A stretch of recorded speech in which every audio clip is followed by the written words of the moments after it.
target as someone that they can actually, I always say, become the punching bag. The person that they're gonna let, you're gonna allow them to do the things that they do to you, because people can't do anything to you that you don't allow them to do. And boundaries have to be put in place. And if I have to keep telling a family member or whatever it is to me, if I have a conversation with you and see that last time, because I'm only gonna have, I'm gonna give you, I got the three strikeout rule. If I have 3 conversations with you and I have laid out my boundaries, we have talked about what has happened. The next time something else happens, then we talked about that. Then the next time something else has happened, then baby, let me tell you something. It's not me, it's you with the problem. And guess what? I'm gonna step back from that. I'm gonna take myself out the equation, because guess what? I'm not about to travel on that journey of misery with your ass. That's what I'm not gonna do.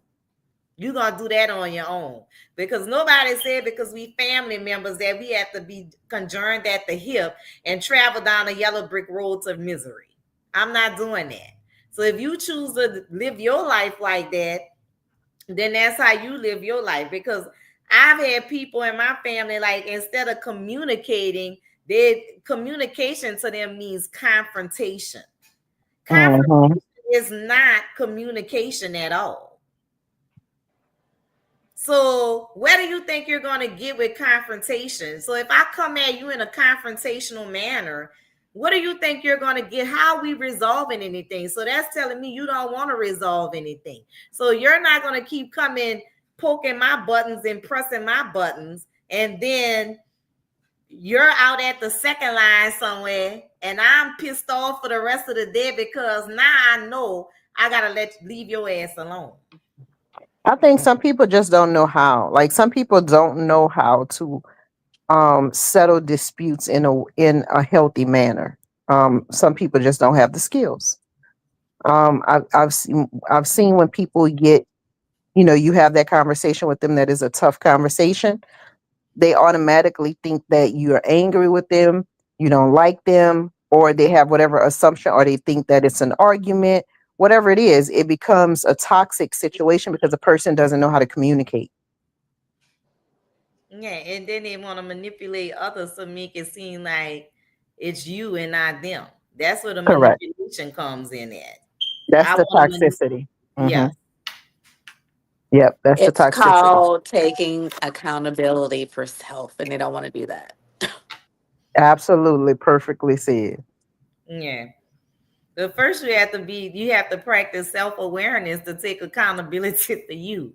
And if you lack self-awareness, then there's no way that you're going to take accountability for anything that you do.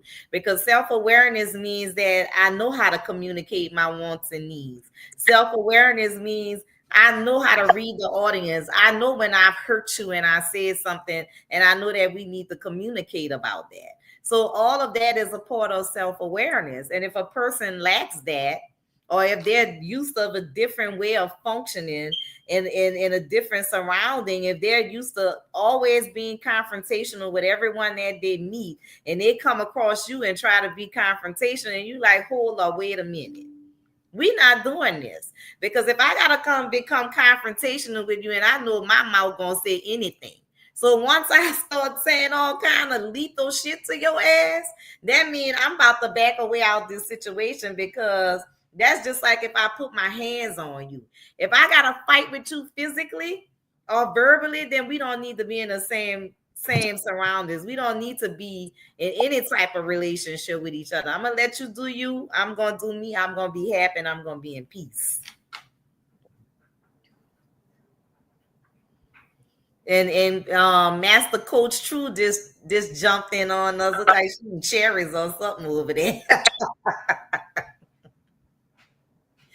What you got to say about this family breaking away from family ties, Coach? Honestly, when you break away from family ties, sometimes it helps you to grow even more. You able to expand your worth, your wealth, your peace. Um, you're able to do a lot of things when things are not aligned with you. So if it's not aligned with you, under no circumstances should you stay in any predicament. I don't care if it's family, relationship, jobs, whatever. It has to be aligned with you. It has to be part of your core values, your core beliefs. And I talk about that a lot. So when things are not part of your core values or core beliefs, or the things that the places that you're going or want to foresee in the future, then it's time for you to let things go. Yes, it's going to hurt, but in the long run, you're going to get rewarded in peace and wealth, and more than any other thing that you've actually stayed with or stay held on to. And people are so prone to not leave because they're afraid of the unknown, and the things that they know is fresh, it's something that they know. So they're not going to walk out into the world and to expand, or to just jump out of something that they already know, even though it's toxic and it's not for them. But they're so prone because it's a familiar place. And we have to understand, familiar is not always safe. Familiar is not always growth. Familiar is not, it's not just because it's familiar, you have to be able to expand and basically get outside your comfort zone to get more. Well, being familiar is stagnation. I mean, you're stagnant in a certain mind frame, and you're stagnant in life if you're just comfortable and used to dealing with things that are familiar with you. You have to get into uncomfortable situations They don't in want order that. to grow. They don't want that. They want to stay. They rather be in a familiar area than to get outside and be in something that's going to, they think is going to jeopardize them. They don't want to move forward. And that's a lot. That's why a lot of people stop and pause, because they're thinking about what ifs, instead of just jumping out and having that faith and that hope, and be optimistic about what's on the other side of the fence, and staying, instead of staying in the house. Yeah, so I just think like we have these relationships with relative with our cousin. It for me it says a lot about someone when they can't get along with their own family members. Like it just says a lot about it. It's just like me with like if I meet a guy and the guy it doesn't have a good relationship with his mom. That says a lot for me in a relationship with someone. But so that determines how I'm going to deal with this person. Because if you don't have a good relationship with your mother, you don't have a good relationship with your sister, you can't get along with nobody in the family, then for me, you're the issue, you're the problem. But that may not necessarily be true. They may not be the problem. It could be very well the family members. So you have to dig a little deeper before you start saying it. They Well, could have yeah. been one of those individuals that just pulled away from their family because their family is just straight up shit at the end of the day. And they choose not to deal with the chaos and the stagnations of what the family has to offer. So they chose to move out. They chose to get away. They chose to find them a new family, because family can be anybody, right? But they chose to do that. So I wouldn't dismiss it at that particular time. I'll dig a little deeper to find out exactly why. Yeah. Well, that makes sense. That make a lot of sense. So, and not being quick to judge anyone. Right. So yeah, because I have done that before. I kind of like dismiss someone because um I kind of dismiss someone because that person didn't have a relationship with their mother, and but they had a relationship with everyone else in the family. So I kind of like was okay, well, he toxic. I labeled him as the toxic person, right? Because he didn't have a good family bond. But what you just said, you have to dig a little bit deeper into that, because I don't really know the dynamics of why he doesn't get along with his mother. Yeah. It could be several reasons. It could be his mom is just a user. And we do have parents and moms and dads that literally uses their kids. I know one that Mm-hmm. literally uses their kids and do not care if they have a family or a household to take care of. Yep. But they can have several people staying in their house and will not utilize the individuals to pay a bill in their house, will not utilize the individuals to help them get the house clean, to help if something break. They will call the person that's outside of the house with a whole family, with children that have their own homes, and use them till they cannot use them anymore. And that causes another conflict with that person and their spouse. Mm-hmm. So you have to really dig deeper to find out what's going on. I'm not with my mom, or I'm not speaking to my mom because my mom uses me, and I'll allow her. They cannot set boundaries with their mom because they feel that that's their mom.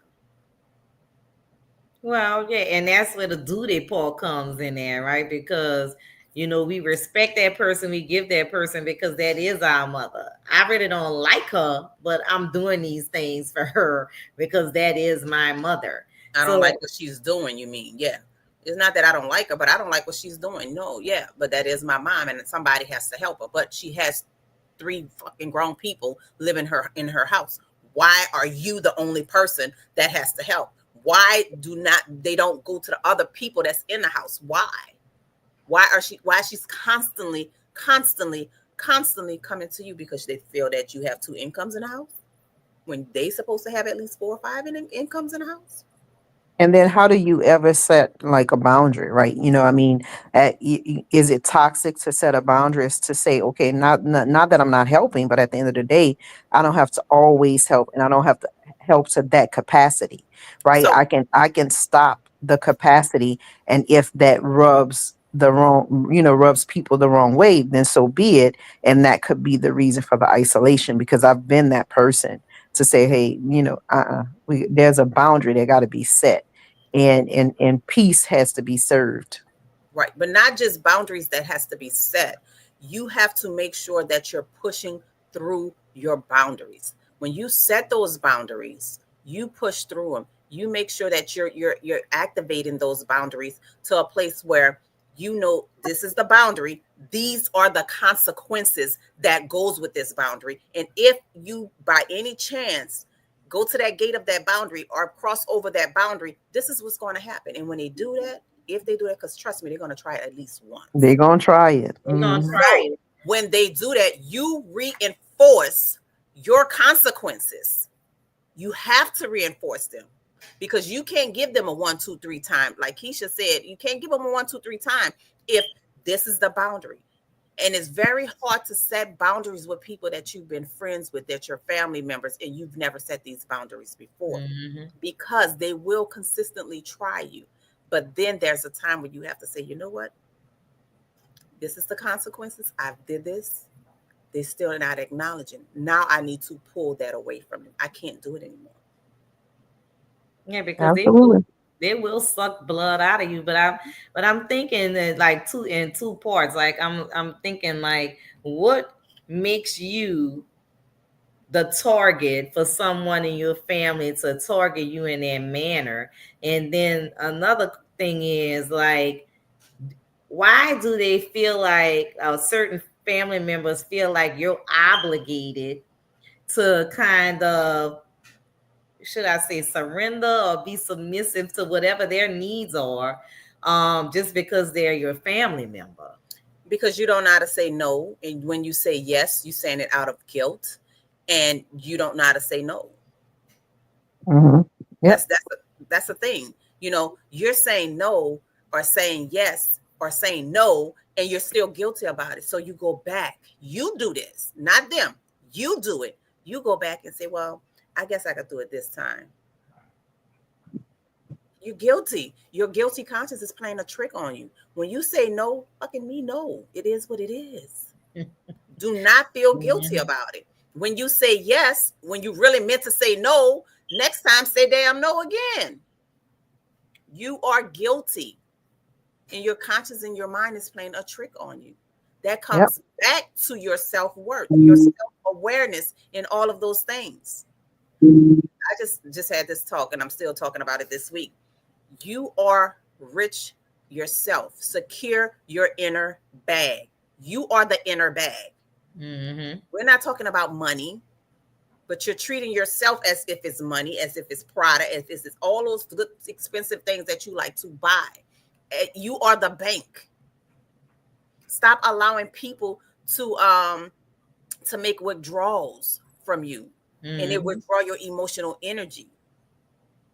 So when you're saying no and yes, when you start to feel guilty about it, that's withdrawing your your emotional energy.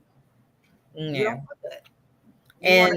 And especially if they're constantly making withdrawals and never making any deposits. And I always say they're not gonna make no deposits. You got to make your own deposits to your own emotional well-being.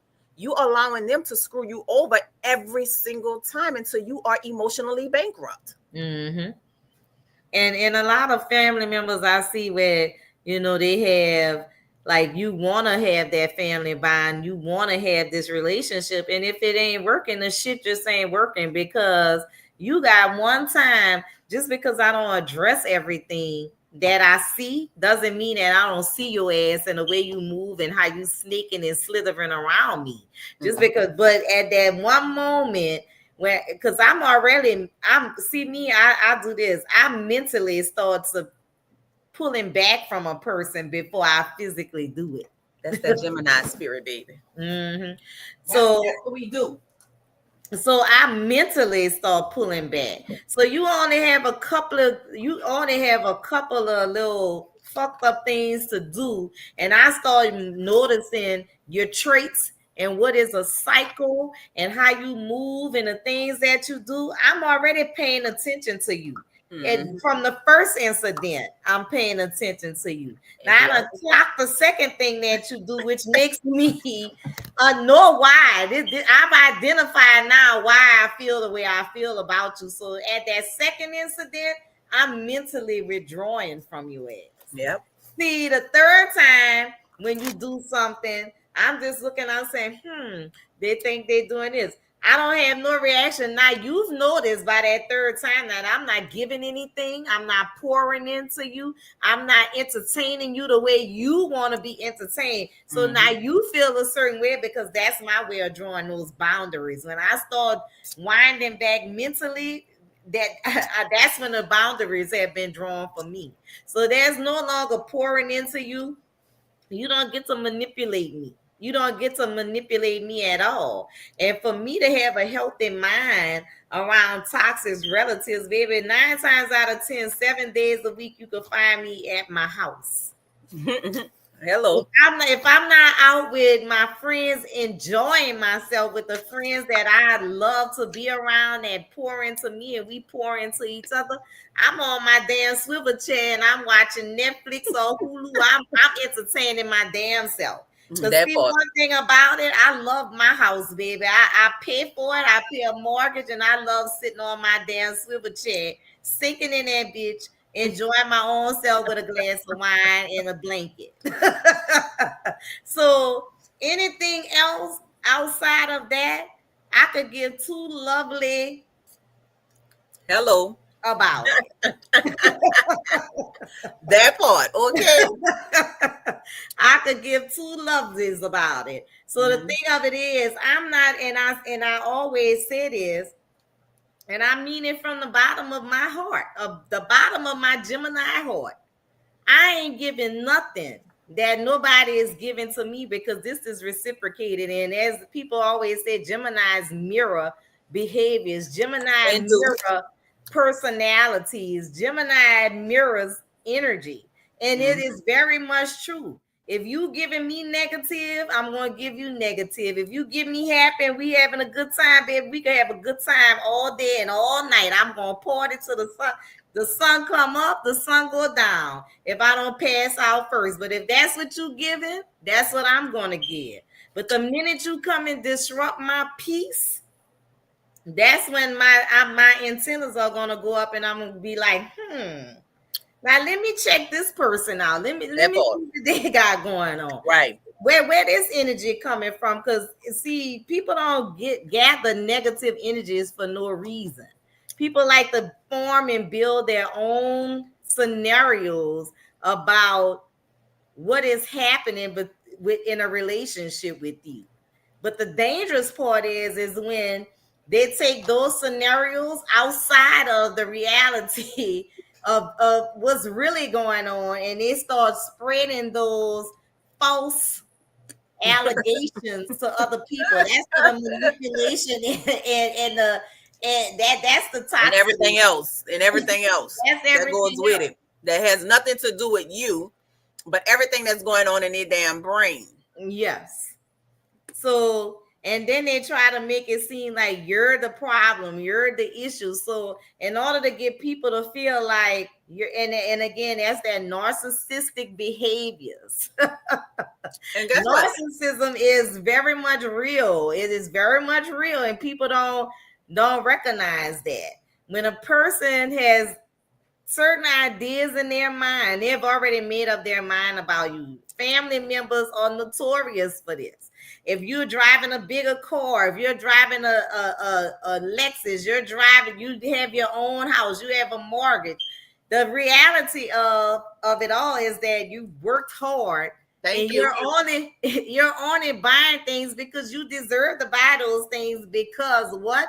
You worked hard for those things. That's because But that's just something that you wanted. That was Exactly. something that you wanted, and you went out and got it. Exactly. For those who are always trying to take from what somebody who's worked so hard for whatever it is, or they work period, and they bought what they were able to buy or what they wanted to buy, and y'all trying to take it, come on, y'all better come again, because y'all got some issues going on. Let me tell you something. I don't care who talk about me. I'll be the villain in your story. I will definitely be the villain in your story. Just make sure you tell somebody in which chapter y'all created me. So, and then I don't even have family members to tell them, girl, my most recent experience is I'm delusional. Oh, wow. I'm delusional and I am the problem.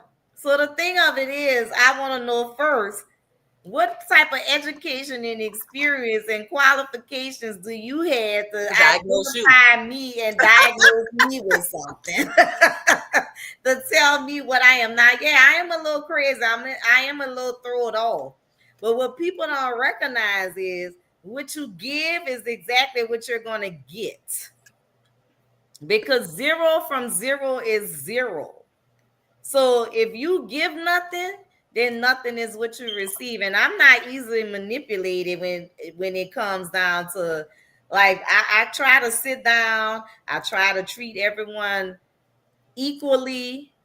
I swear I love my family. I wholeheartedly love my family. But I'm not going to let my family members break me down and reduce me down to, if they're not on the same level as me, I'm going to have to let you go. Because at the end of the day, come June 2nd, I will be 58 years old. Clock it. Okay. Clock it, baby. Clock that T, okay? Clock it. And I'm getting too old to have high blood pressure. I don't want to be no diabetical walking around here checking my toes to see if my feet swollen, if I could get in my shoes and all that, based on dealing with toxic family members. That's not going to happen in my life at all. I'm not obligated to take care of nobody. I'm not obligated to love anybody. Now, I might like you a little. A little. But I'm not obligated to give anything that someone else is giving. I'm not going to let somebody suck the life out of me because you don't have anything going on in your life, that you have a repetitive cycle of the same bullshit. I don't have that in my life. And y'all know I get triggered fast. So I'm gonna say this. And I ain't never asked nobody to contribute shit to no birthdays that I ever had. Except for me, because we had the party together. We had the party together.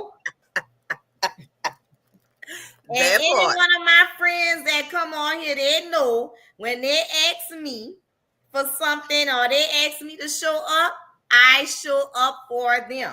So and in the reciprocation of that, they show up for me. Okay. So I have never asked anyone to do anything outside, and baby, if I got it, I'm gonna contribute. So I might be a broke ass middle class woman. But guess what? I'm happy. I surround myself with love and people that pour into me.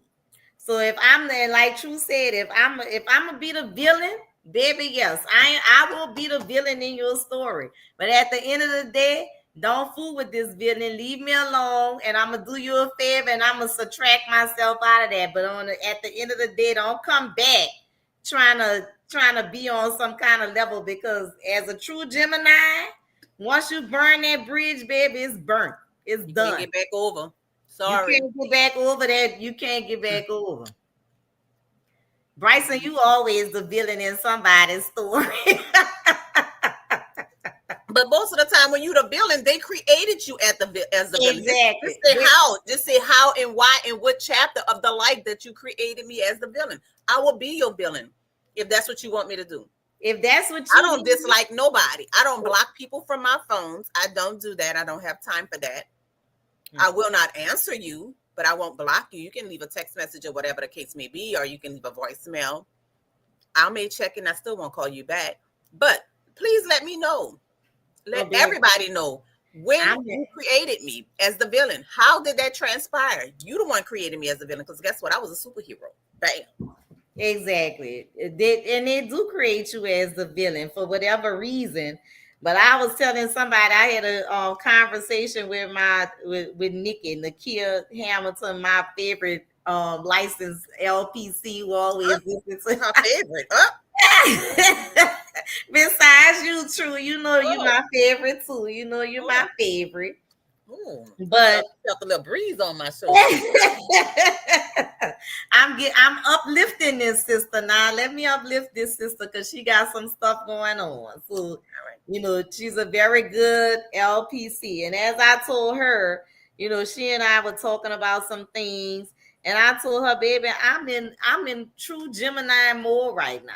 I'm in the mood of, I don't give a, what is it, IDG, whatever. I don't give a, I'm blocking. It is what it is. And guess what? I am unfriending you. I'm uncousining you. I'm unsistering you. I'm whatever it is, because I don't have time for it.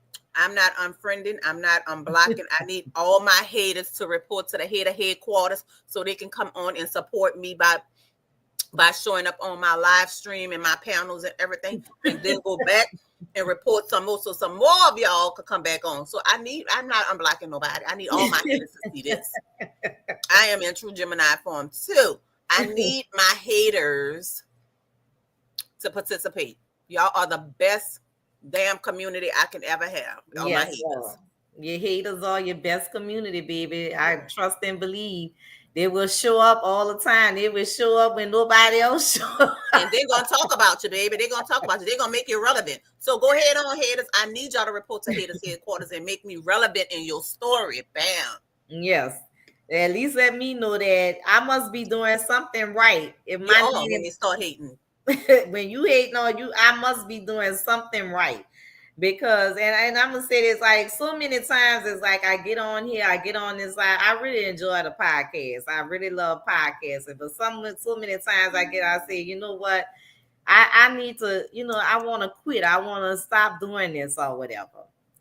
And I'm like, but you never know who you are impacting when you're giving this information to, because just because your inner circle may not be in tuned or watching or doing whatever, you never know who's watching you and who you're giving this information and who you're uplifting.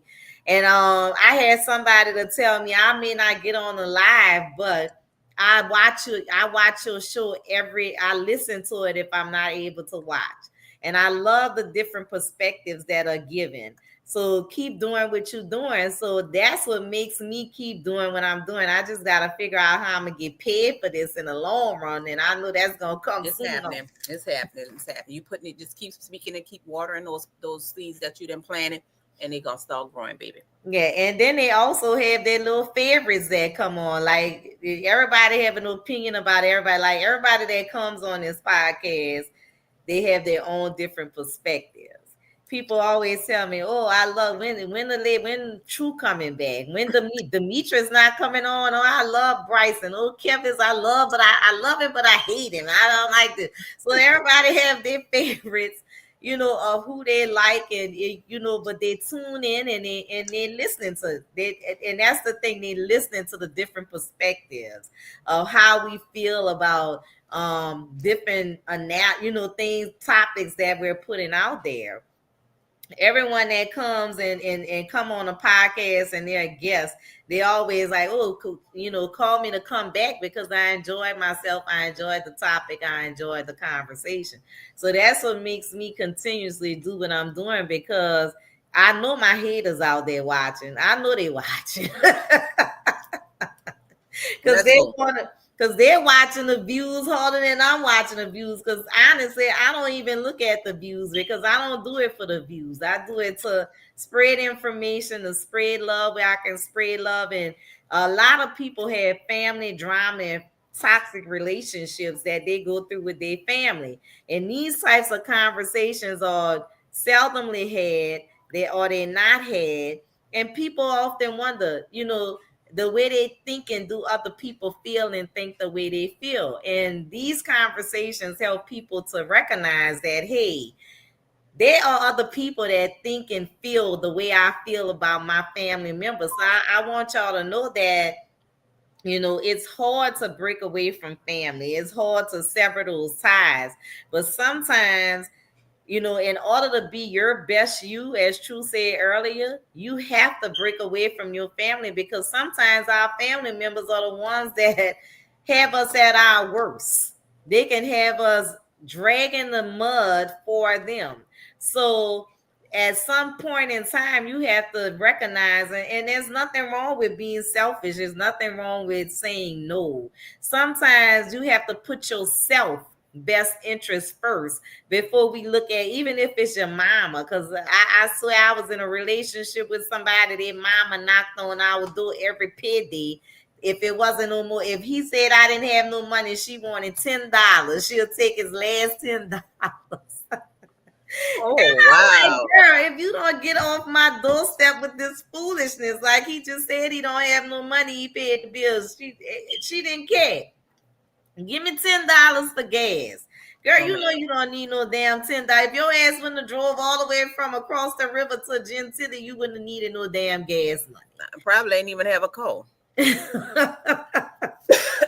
had a big truck, a big I'm gas. I'm just saying. Yes. But the thing is, our family members will drain you and suck you dry faster than a stranger. A stranger will embrace you better because they get to see a stranger is really looking at you. Right.